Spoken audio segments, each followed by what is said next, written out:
There's a motorcycle you have almost certainly never seen in an American showroom. It has a single cylinder. It makes about 11 horsepower. It has been in continuous production since 1976, and it has almost certainly outbuilt every motorcycle America has ever made combined. 15 million of them have been built in Brazil alone, millions more in Pakistan, China, Nigeria, Thailand, Turkey, Vietnam. It is the single best-selling motorcycle in Brazil every single year for over 4 decades. It is the bike that gets your coffee delivered in Lagos, your wife's cousin to work in Karachi, your groceries home in Sao Paulo.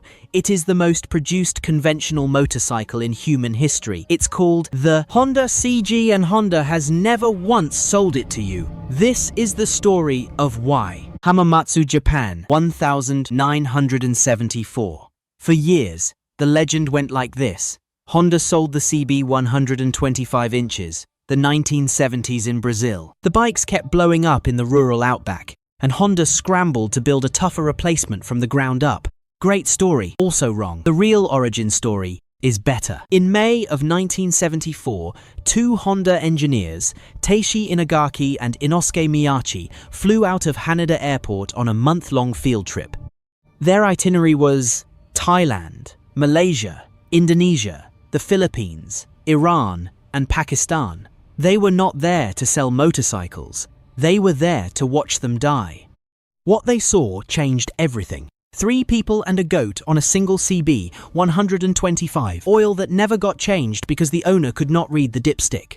Air filters packed solid with red laurite dust. Valve clearances that drifted until the engine would not start. And the thing that really got their attention, overhead cam bearings on the CB series, gnawing through their shells because the oil that was supposed to be lubricating them had turned into tar 3,000 kilometers ago. They flew home, sat down at their drafting tables, and designed a motorcycle around a single rule. Assume nobody will ever maintain it. Assume the oil is bad. Assume the dust is in the engine. Assume the rider weighs 100 kilograms and brought 2 friends. Build the bike that survives all of it. That bike launched in Thailand in March of 1975. Brazil got it a year and a half later, in October of 1976, at Honda's brand new factory in Manaus. It just happened to fit Brazil even better than it fit Bangkok. The name was CG, and it was about to rewrite the motorcycle industry. Here's the trick. Everybody else in Honda's 1976 lineup had overhead cams. The CB 125 had one. The CB 354 had one. The Goldwing had 2. Overhead cams were modern. Overhead cams let you reverent overhead cams sold magazines. Inagaki and Miyachi threw them out. The CG got an overhead valve engine, pushrods, 2 valves 124 centimeters, bore and stroke 56.5 millimeters x 49.5 millimeters. You should remember those numbers because they are about to take over the Chinese motorcycle industry. Now, you will hear people say the CG is unkillable because pushrod engines do not have timing chains that can snap. That is not quite right. Most pushrod engines absolutely have timing chains or timing gears. Harley Big Twins, Chevy Small Blocks, air-cooled Volkswagens, all pushrod, all with chains or gears between the crank and the cam. What Honda actually did on the CG was weirder and smarter. They drove the single short camshaft through a set of gears. Honda's own heritage archive confirms it. Where a CB 125 had a cam chain running up to an overhead cam, the CG has a gear stack sitting roughly in the same real estate. Gears do not stretch. Gears do not skip teeth. Gears just work. That is not a typo. Honda looked at the most modern option and said, nope, we want the thing that cannot get tired. 11 horsepower at 9,000 revolutions per minute, 10 Nm of torque. A 4-speed gearbox, Kickstarter as standard, electric start optional for people who don't believe in character. Around 90 m real world, and Honda's own tests push that even higher. Top speed, just north of 60 m an hour, on a good day with the wind behind you. On paper, it's the most boring motorcycle specification ever written. In practice, it's the most important. Brazil is where the CG stopped being a motorcycle and became infrastructure. Honda opened the Manaus factory, Moto Honda de Amazonia, in 1,976.276 employees, capacity of about 2,200 motorcycles a year. Pelé did the television commercials. Brazilians took one look at a bike that survived Amazonian humidity, highland dust, and Sao Paulo traffic, and they made their choice. 40 years later, that same factory builds over 1 million motorcycles a year. The CG 160 is the best-selling motorcycle in Brazil, as it has been every single year for over 4 straight decades. Through 2024, the CG accounted for roughly 60% of every new motorcycle registered in the country. 6 out of 10. I mean, think about that for a second. In the United States, Harley-Davidson is considered dominant when it has a 20% market share. In Brazil, one single Honda model, one nameplate, has triple that. And zoom out to the Honda brand as a whole, and it gets sillier. Honda's Brazilian market share peaked near 80%. Around 2013. It sits around 2/3 today. In December of 2024, cumulative CG production in Brazil crossed 15 million units. That makes the CG the most produced motor vehicle in Brazilian history, period, surpassing the Volkswagen goal, which topped out around 8.5 million. The best-selling car in Brazil in 2023 moved about 120,000 units. The CG moved over 400,000. The CG outsells the best-selling car in its own country by more than 3 to 1. That's the kind of number that makes accountants cry. Shift West Pakistan. Atlas Honda, founded in 1964, is headquartered in Shikapura, about 30 miles from Lahore. Atlas Honda has been building the CG 125 since the bike first arrived in the country, and they've been building it continuously ever since. Atlas Honda today produces over 1 million motorcycles a year.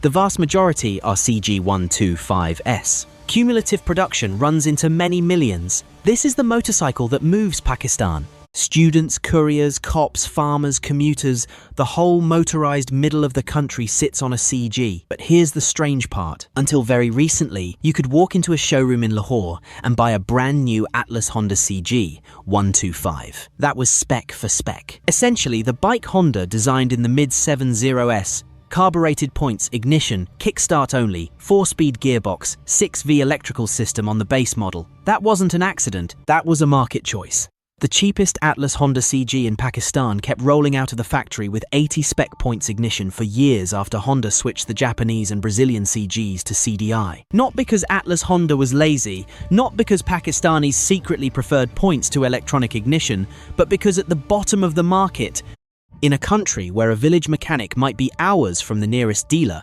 points you can file and reap with a matchbook, and a screwdriver beat a sealed CDI box you have to mail order from Karachi. Call it folk engineering. And it worked. A brand new base, spec, Atlas Honda CG 125 today, retails for about 238,000 rupees.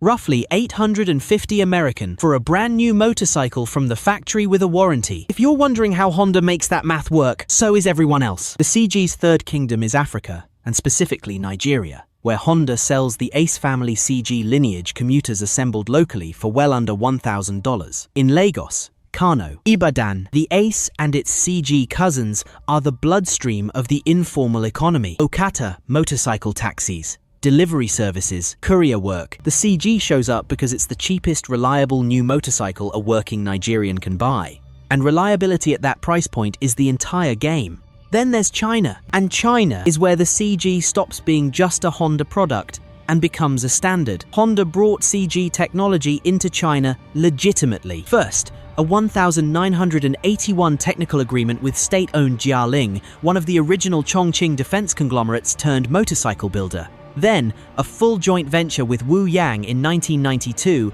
followed by Sandero Honda. Wu Yang still builds the CG 125 today, badged as the WY25, now with fuel injection and CDI.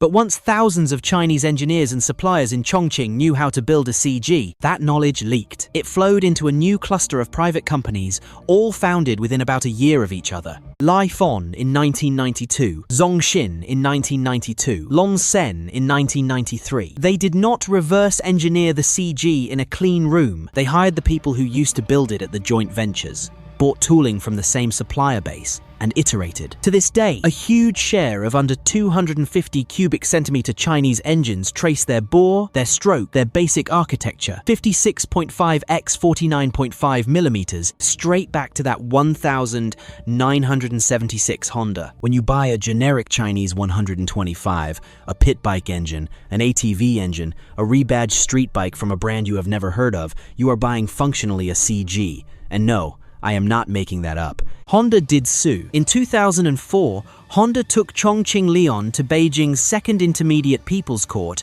and won about $177,000 United States dollars in damages. But that was a trademark case over the Honda brand and a copycat logo. Honda never successfully stopped the engine itself from spreading. The CG did not just conquer markets, it conquered the supply chain. If you're finding this story as weird and interesting as I do, hit subscribe. I cover motorcycle history, forgotten bikes, and the industry's strangest corners every week. So, let's talk about durability. Ask any moto taxi driver in Fortaza, any delivery rider in Lagos, any daily commuter in Karachi, and they will tell you stories. The CG that ran 500,000 kilometers, the one a grandfather bought new in 1978 that the grandkid still rides to school. The fleet bike that only ever got oil changes and spark plugs and is still on the original piston at a 4 million kilometers. Are those stories documented in Guinness? No. Do you find a specific 500,000 kilometers CG profiled in Cycle World? Also no. The specific mileage legends are folklore. I will be honest with you about that. But the Brazilian automotive press has covered CG 150 Titans pulling 1-2 hour days, 7 days a week in the moto taxi fleets, clearing over 120,000 kilometers without ever cracking the engine open. Honda Brazil itself has produced more than 15 million of these things at a single factory over 40 plus years. Pakistan, Nigeria, China, continuous production, all of it. So the specific mileage legends are folklore. The civilization scale reliability is fact. The CG is not special because somebody rode one to the moon. The CG is special because it became load-bearing infrastructure across 3 continents. And nobody ever had to have a conversation about whether that was a good idea. Now we get to the question. If this bike is the most produced real motorcycle in human history, if it's so reliable that 3 separate continents have built their informal economies on top of it, if it's genuinely cheaper than any motorcycle Honda sells in the United States, why have Americans never been allowed to buy one? The answer is 3 things stacked on top of each other, and none of them are conspiracies. Reason 1. Emissions and safety certification. Selling a new motorcycle model in the United States means Environmental Protection Agency certification, which runs tens of thousands of dollars per engine family every single year just in test lab fees. Add California Air Resources Board certification on top. Add Department of Transportation self-compliance testing against federal motor vehicle safety standards. Add labeling, an agent for service of process, an importer of record, product liability insurance, and a recall infrastructure. And you are quickly into 6 figures for every model you want to put in a showroom. For a bike that would retail for $1,000, the math never works. Reason 2. The CG's classic engine, the carbureted pushrod that built the empire, does not meet modern United States emission standards without significant redesign. Brazil had to move the CG platform to an overhead cam flex fuel architecture in 2009 to meet their own emissions rules. The United States is stricter. A compliant CG would no longer really be a CG. It would be a new bike wearing the name. Reason 3, and this is the one nobody wants to say out loud. The United States motorcycle market does not want it. New rider sales are dominated by cruisers, sport bikes, and adventure bikes. Honda just overtook Harley-Davidson as the #1 motorcycle brand in America in 2024, about 20% of the market versus Harley-Davidson's 19.9%. And the best-selling bike in Honda's entire American lineup is the Rebel 500, a parallel twin cruiser aimed at new riders, styled, comfortable, and priced around $6,500. An American buyer picking between a Rebel 500 and a bare-bones kickstart CG 125 making 11 horsepower is picking the Rebel every single time, and Honda knows it. The CG's whole value proposition, brutal reliability at a $1,000 price point for riders whose alternative is walking, does not exist in a market where the alternative is an Uber. One quick myth to kill on the way out. You may have heard that the CM125 Custom that Honda sold in America in the late 1970s and the early 1980s was a CG in a chopper costume. It was not. The CM125 was a parallel twin overhead cam cruiser. Completely different engine, chain-driven top end, no push rods, no gear-driven cam, nothing in common with the CG. No CG-derived street bike has ever been officially sold in the United States. Full stop. Here is what I keep coming back to. The motorcycle industry in the United States has spent 50 years getting more complicated, more power, more electronics, more rider modes, more screens, more cost. The cheapest new street-legal motorcycle Honda sells in America is the Grom at around $3,500.